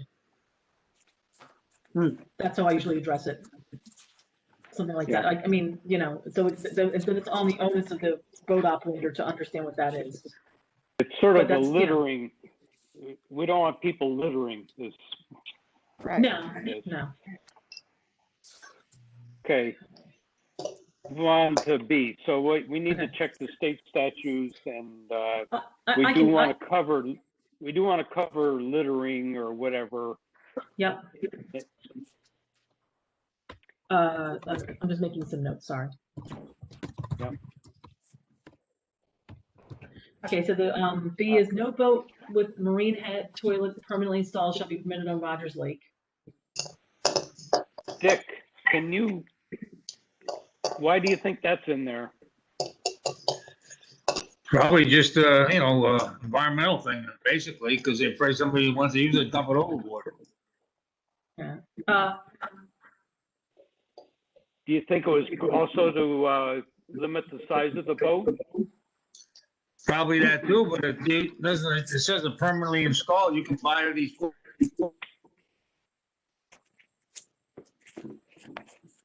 You can buy those little portable ones, right, Dick? Pardon? Yeah. I was gonna say that, right. That's a fairly common, I mean, I noticed that on a number of lakes that people, it's just a anti-pollution thing, I think, for, Yeah, because they're concerned that you would empty the marine head toilet into the lake. we don't have any pump out stations or anything like that, like your travel trailers and stuff, you know. Nope. But nice, you let you So take again, Okay. so there, in the state statutes, there's a thing about discharge. I know that, it has to be with, you have to be 3 nautical miles off the coast or something. But it seemed like that might also be covered in,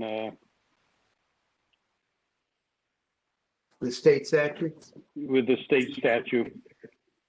Nope. Okay. And then to enforce this means that you would have to go onto somebody's boat. Vote. And it seems like that's, could be problematic. Yeah, it is, there was a fellow trying to put it in over the boat launch one day and I happened to be in there and he had a cabin and I asked him, he said he was only there to test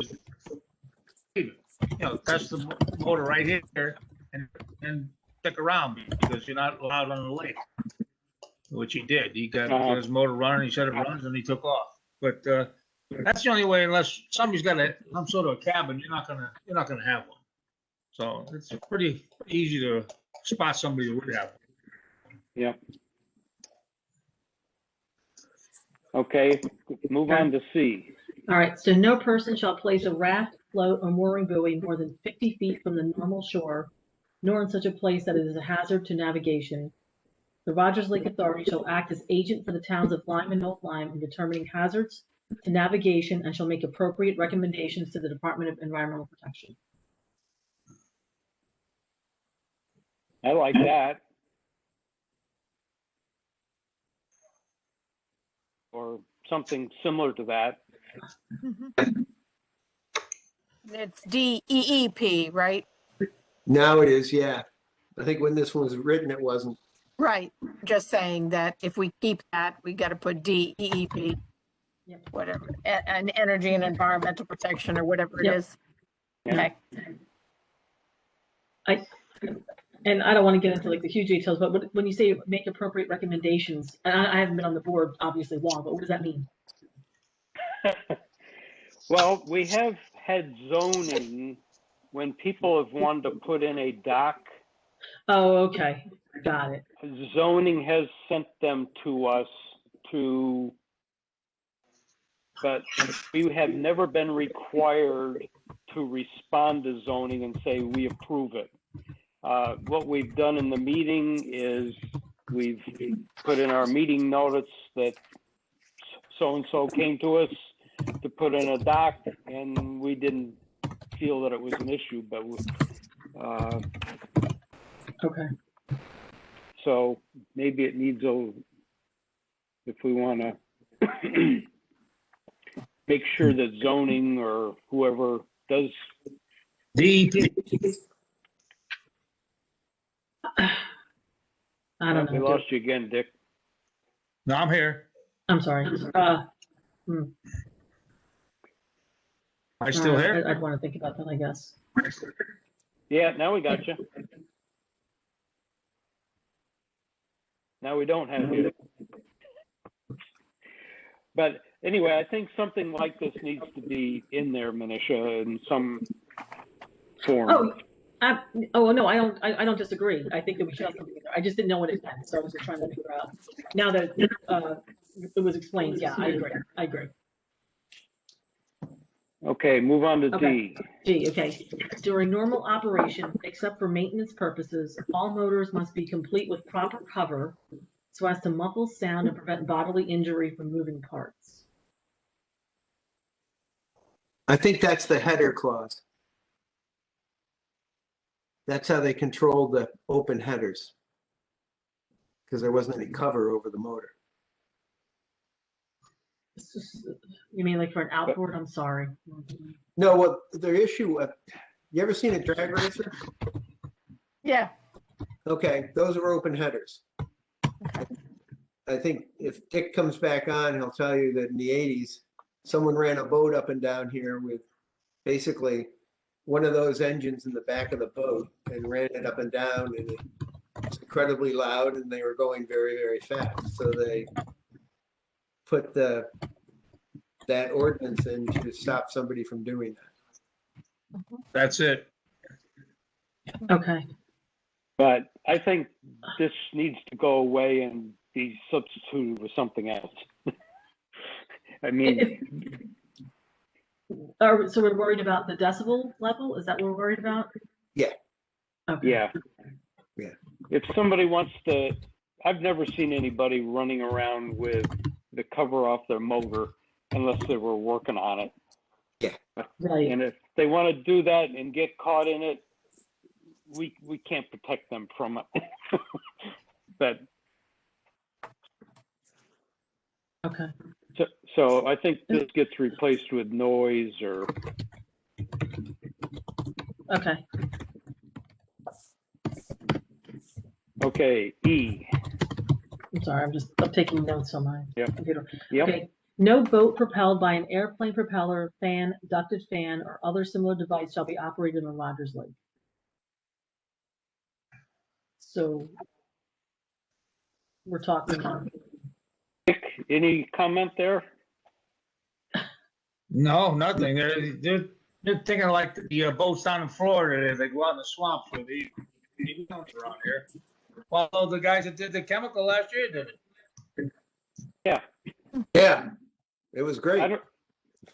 I don't know why that needs to be in there. And when we had the deep guy with us,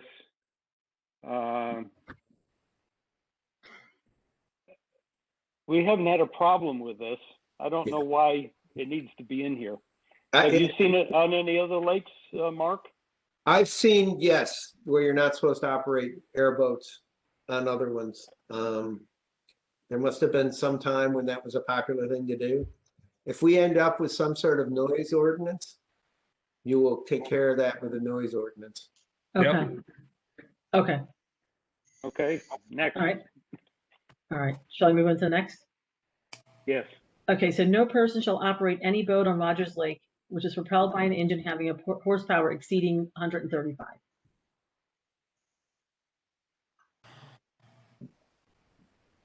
And again, that's about the speed, right? We're talking about the speed. Yeah, this is just the horsepower. Okay. But what does that relate to? Does that relate to sound or speed? It's kind of ambiguous because you could get a certain type of boat with a certain type of motor that big and you could beat anybody on the lake. So it doesn't make much difference which way you want to go with it. Yeah, they make little race boats that are about 8 feet long with a 15 horse motor on them, and they go 60 miles an hour. That's right. Okay, but what happens, what will happen if we take out the not to exceed 135 horsepower? What will happen? Well, you already talked about a speed limit. Speed limit would take. Yeah, the speed limit would address it, right? So. So. If we had the speed limit and a noise ordinance, that would address both, right? Yes, I think so. Should. Okay. Somebody mentioned though, was it you, Dick, that one benefit of having a horsepower limit is that it limits the people that come to the lake and put in their boat. That's true. But can I ask this question? So along with people putting, is it getting checked when they drop their boats in at the ramp? And is it checked for the people who live on the lake? I mean, we all see it. There are boats out there that aren't 135 horsepower. Right. Right. So who's actually checking that horsepower? I'm just quite. We're not able to check Nobody. it. The boat We're not able to launch check it. can't check it. They don't check it. Okay. Okay. No. So, I mean, is there a harm in keeping it in there? it might be a good idea to keep it in there, like I think that was suggested by Mark, that it maybe limit people who are coming onto the lake, right? So for people who do actually pay attention to it, they might say, we can't drop in because of our horsepower. Well, you just eliminated anybody buying a new boat because any nowadays it's not coming to 130. Yeah, you can't get That's a the boat other- with 135. Nope, that's it. Not an IO. They don't make the 130. There's Yeah, also that's- the issue that there's people on the lake that have had boats on the lake for years that are over 135.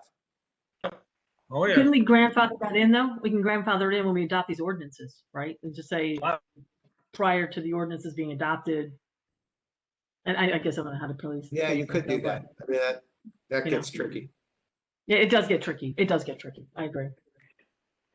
I mean, The issue I see is that let's look 10 years down the road here, and right now we believe that 135 was put in there to control speed, Right.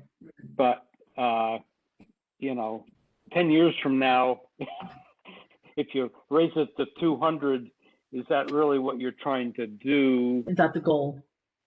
Is that the goal?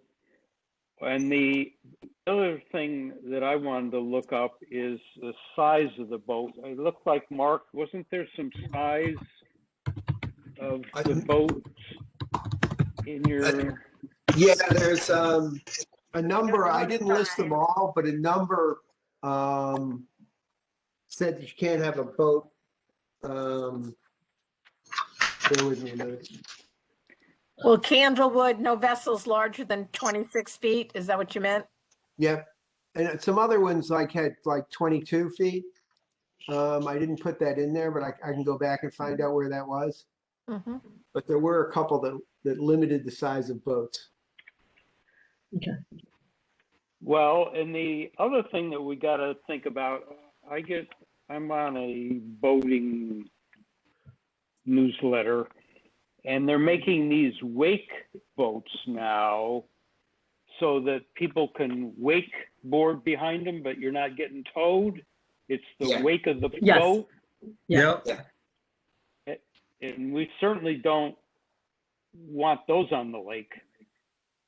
There I would say. I saw a number of places that had ordinances that reminded people that they are liable for their wakes and for damage caused by their wakes. So that, if, basically, and it had heavy fines. If you damage somebody with your wake, you were at risk. So that's something to consider. Yep. Okay.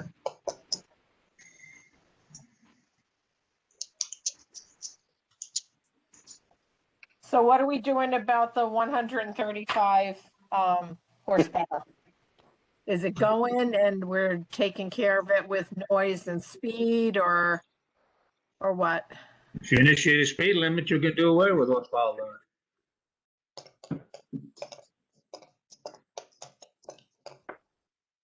I would think that we got to go with noise and speed. But I'm thinking about size of boat on the lake too. The deep guy, when Mark and I were with him, did indicate that somebody brought in a 26-foot boat on the lake. They would zoom up back and forth and say, this is no fun.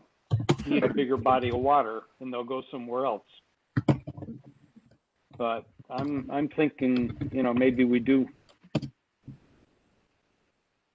I think I think I agree with you. I could look some more and see how many lakes have size limits and sort Yeah. of why. And I mean, the other limiting factor we have about how many boats get put on the lake is the state boat launch can only handle so many cars at one time, right? Right, like 20, or was it? Yeah, 20. I think 20. So that's, I mean, theoretically, that limits how many non-resident boats are on the lake at any point in time. The other factor is But- the bigger boats aren't gonna get in through the boat launch. It's too shallow.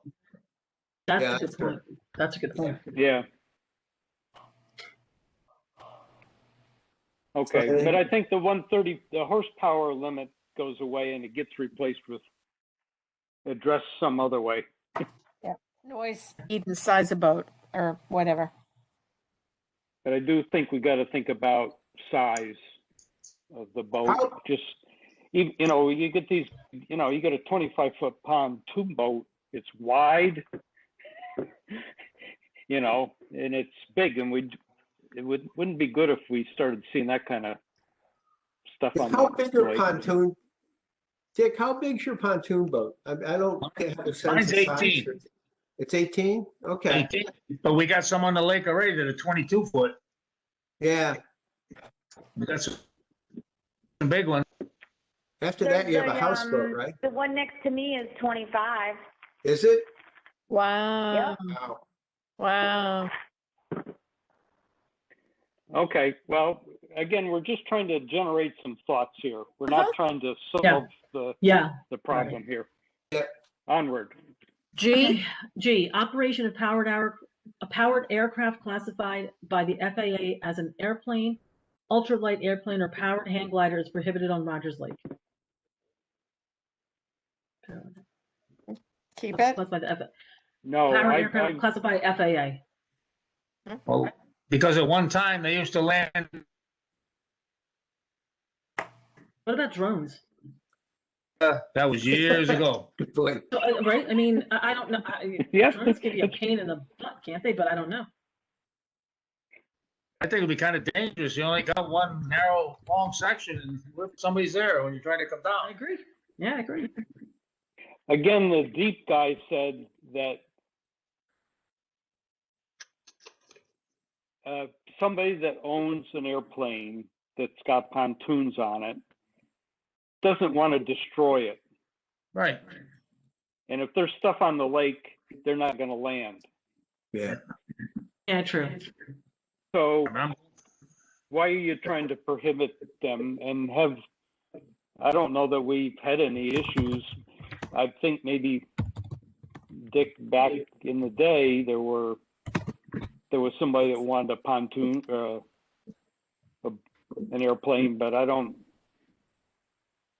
That was probably almost 50 years ago when somebody had one here, you know. Yeah. so let's make that go away. Make it go away? Okay. Oh, whoops. Sorry. Hold on. Okay. All right. Should we move on? Yes. Okay. No person shall tow or fly a parasail or similar device on Rogers Lake.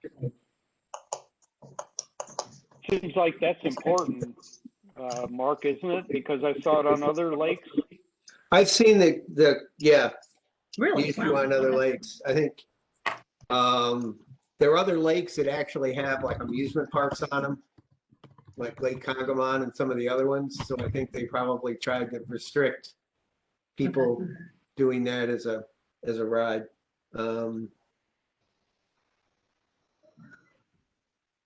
Yeah, I mean, I think that would be a tricky thing in this lake. Yeah, because they use such a long tow line and go so high, they go down between the islands, they could be out over land, over the trees somewhere up in the air. Yeah, I think you might have to leave that in. That's a keeper. Okay. I'll leave it. Okay. I'll just put it remain in. All right. So to the next section, not more than 2 water skiers, aquaplanes, or other legal recreation devices shall be towed by one boat at the same time on Rogers Lake. I vote to keep that. Well, now how do you distinguish that now with all these tubers? They got 3 to 4 people on a tube. They tow 2 tubes, you can have 6 or 8 people out there. Is it actual This is water talking about the skiers? device, Dick, the device. Right. Or Yeah, I something think I'll be it's- putting here about tubes. This was back in 1990, before the tubes. Well, this I is saying think- you can't have more than 2 of them at a time. You can't, yeah, you can't tow more than 2 Things. spheres, tubes, aquaplanes, or whatever at any point in time. All right.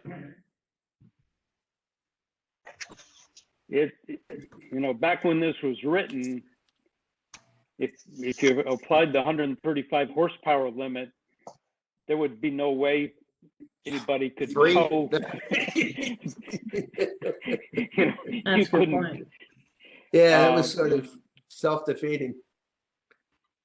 So I think something like that needs to be in there, but maybe it needs to be reworded. Okay. Yeah. All right. I just put Okay. tweak language in there, so we'll talk about that.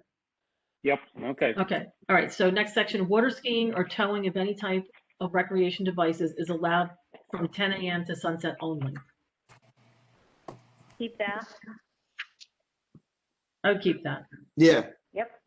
There's no problem with that. I don't see anyone. Do we all agree? yeah. That'll- Okay. Okay, so the next section, personal watercraft, commonly known as jet skis, may be operated from 10 a.m. to 6 p.m. only. The hours of operation on Saturdays and Sundays shall be extended to 7 p.m. I say I don't keep think, that. I think we have to keep it, and I don't think we can restrict it anymore without taking major heat. Yeah, I agree. Okay, is everyone, we're good with that? Yeah, Okay, the following motor-powered craft speed limits shall apply on Rogers Lake. 1, year-round sunset 10 a.m., 6 miles per hour. Yes? yep, Yes, Yep, okay. Yes. keep, Okay, number 2, in the cove between Haynes Park and the adjacent island, defined by 2 lines, each beginning at the points of intersection of the Haynes Park property lines with the shore of Rogers Lake to points on the shore of the adjacent island, where the lines form a tangent with the shore of the island, such that the island lies between the 2 lines year-round, steerage way only with no wake. If you're not from this lake, I don't know what the heck you're talking about. I don't know what the heck you're talking about. if you're a surveyor, you can be fine. I read this earlier and I'm like, what? I mean, I know what you're talking about, but if I wasn't from here, I'd be like, I don't know what the heck anyone's talking about. You really don't want to You be can just- on the boat anyway. You can There's a just rock say there, no you watch wake out for it. south of the island. What's that? Just say no wake south of the island. Well, actually, That makes anybody that goes down through there is a rock there too. You go, Yeah, if watch you're out. going fast, you're gonna hit that. You want- There's a what? There's Yeah. a rock. Yep, there's a huge rock over Oh, there. there is a rock. There are a couple rocks there, yeah. Yeah. Yep. Okay, that needs to be reworded, yes. I'll tell you, Is right, there the a 3, problem with calling the islands their rightful name in these ordinances? what's the name of the island? I think Good it's question. Bramble. What is it? I think it's Bramble. You That want me to might go be, look? I I've got can- it hanging up. You want me to go how do you look? spell that? I'm sorry. Bramble, Bramble. You want me to go look? no, not right now. That's okay. I'm just making a note, and I don't need it right now, but, Yeah. is it documented somewhere that it's called that island? So people would, Yes. oh, it is? Okay, then yeah, then Well, it's not. Okay. it needs to be clarified on a map, but anyway. All right, Okay. next. All right. Okay, number 3, from the mouth of the channel entrance leading northward to the boat launch facility and continuing to northern limit of navigable waters year-round, steerage way only with no wake. What the hell does that mean? I don't know. That's a That's boat another one, launch. but I don't know what the heck that means. If you're going into the boat launch, stern speed only. That's it. Okay. From boat launch, let's say boat launch to what? The entrance to the boat launch, to the facility to take the boat out, it's stern speed only. You could say from the buoy. So Yeah, I'm now sorry, you- There's a buoy right you're kind there. of breaking up, so I can't quite hear. There's a we've buoy, just, Manisha. What, You can I'm say sorry. from the buoy to the boat launch. Buoy to boat launch. Okay, thank you. sandbar buoy. Yeah. Okay, Well, like they say, the channel entrance. Yeah. That's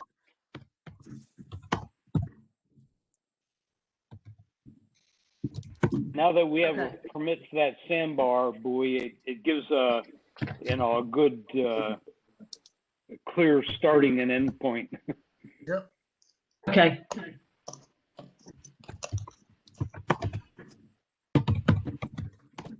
Okay.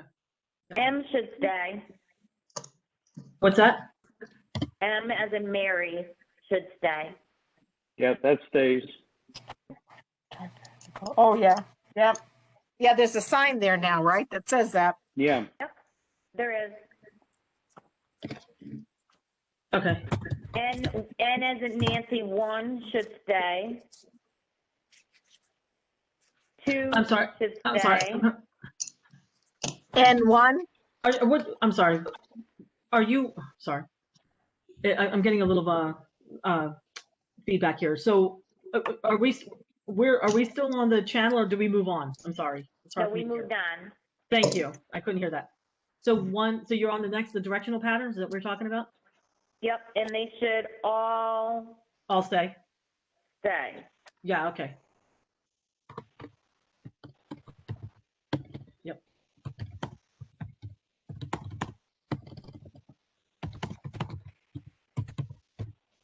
Yep, that makes sense. The boat traffic, the guy from Deek pointed out that boat traffic and under N1 and 2 would include rowboats, kayaks, paddleboards, anything. It's not, So it's any watercraft. so that's what it says now. Do we want that?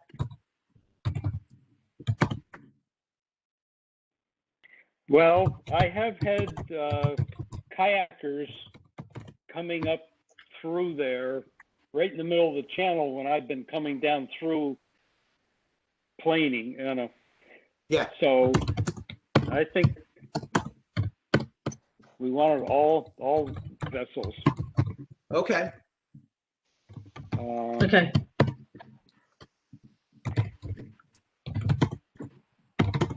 Now, if you're within, well, it's a problem. okay, got it. You can't be going faster than, if you're within 100 feet of shore in a motorboat,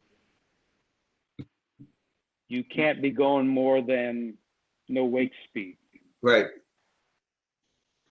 Right, Isn't that a boating law? That's Actually, the state boating law. that's a statute, Yeah. yeah. So theoretically, a kayaker could be within 100 feet of shore but I'm just trying to think through. good, Dennis. What Mark said about, on this lake, you can go any way you want under steerage speed. Over steerage Right. speed, then you gotta follow the directions. Right. No, I think that's fine. I was just saying, it says on the lake on the west side of Picnic Island and between Picnic Island and Whale Island. Well, I guess it's only the Picnic Island one that would affect kayakers. right. You want them to go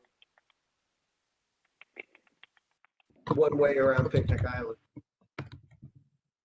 Yeah, I think it needs to apply to all boats because the problem is it's only like a couple hundred feet or 250 feet there. And if you have a kayaker come in the opposite direction, there's no way that you can stay away from shore and the kayaker. Yeah, no, I know. I think that's how it's got to be. Okay. Okay. And then the last item is the fines. The fine of not more than $100 shall be imposed for any violation of this article. Make it 1,000. Put it $100 per day. Who imposes the fine, though, is my question. Well, if according to Mary Jo Nozel, the other selectwoman, we, the patrol boat people, would be able to enforce that and issue a fine. Right now, we were told that when Bonnie Ream-Snyder was selectman that we couldn't enforce these. But now we're being told that yes, we can. So that means we would have to get a ticket book, and Right. we So don't we have could- a Right. mechanism now to do this. Right. Right. I get Right. that approval from Tim. I don't think Mary knows Yeah. what she's talking about. I think you better get it through Tim. Yeah. Well, But do leave you it in there. honestly think $100 for this community is going to deter anybody? Make it $100 a day. $100 a day? Yeah, if you got an over I don't horsepower boat, understand well, that. of course, that's going away. Forget it. That doesn't take it.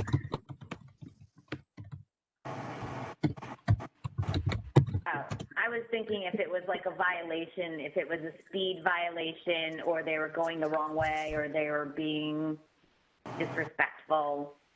You're gonna say, yeah, $100, I'll pay it. I'm gonna continue doing what I'm doing. So Janelle, you're thinking like 500? Because we can't do 1,000, that's too much. I think it has to, I think you put a number out there, and it doesn't mean that we have to find that amount, Right, because this right. says not more than. You can put up to, right, you can say up to, but I don't know the Connecticut statutes. Do they have any limitations? I know a lot of these different statutes have limitations on what you can charge up to for different violations. I mean, I can I look don't at know. it. I just don't know if we know that. Okay. I don't know it. I'll take a look at the statutes and see if there's anything specific that, because we don't obviously want to be in excess of the statute. That's not. Right. I mean, we can also scale to have a heavier fine for, a large safety violation, like Yeah, excess speed versus, Mhm. Yeah. accidentally going the wrong way because you didn't know any better. Yeah, I agree with that. Definitely. Mhm. Yeah, just don't make it too complicated. Yeah. No. I think we should just set, I think we should have a threshold, and then depending on what the violation is, like if you are going the wrong direction, right, that won't necessarily be determined by statute. But we know as a safety issue, that is a huge issue. So that we can maybe we can talk about what that penalty should be for the first time, second offense, that kind of thing. Yeah. Yeah. Right. So like my neighbor goes and almost swamps a rower, he's not gonna think $100 is anything. I think a lot of people, I agree with you, Jan. I think a lot of people be like, here's your check. Exactly. Right, bye. Let me give you an extra one so you don't stop me next time. Right. Well, the bottom line is we want to keep this in there, to Dick's point, so that we can make an issue with a selectman that the Rogers Lake Authority needs authority. Yes, absolutely. Yeah. There you go. Right, exactly. No, I agree. No, that's good. Okay. So that will give us the arguing point there. Yep. So I've taken a lot of notes, and so I will start doing some research and try to put some language together. Good. Okay, we've gone way longer than I wanted to, but we need, this had to happen. Yeah. I'm sorry. Yeah, But- absolutely. This is Well, the good thing is we're home, so we don't have to, travel and, be here. That's very true. So, okay. I guess there's nobody, I don't see anybody else on, so there wouldn't be any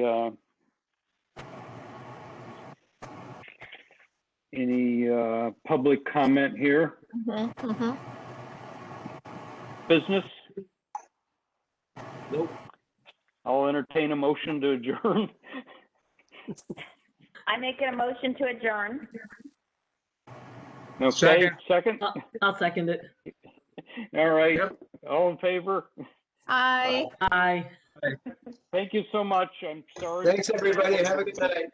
That's okay. Thank you. It's a good conversation. Thank you. Have a good Bye. Yep. Bye-bye. Bye. Bye-bye.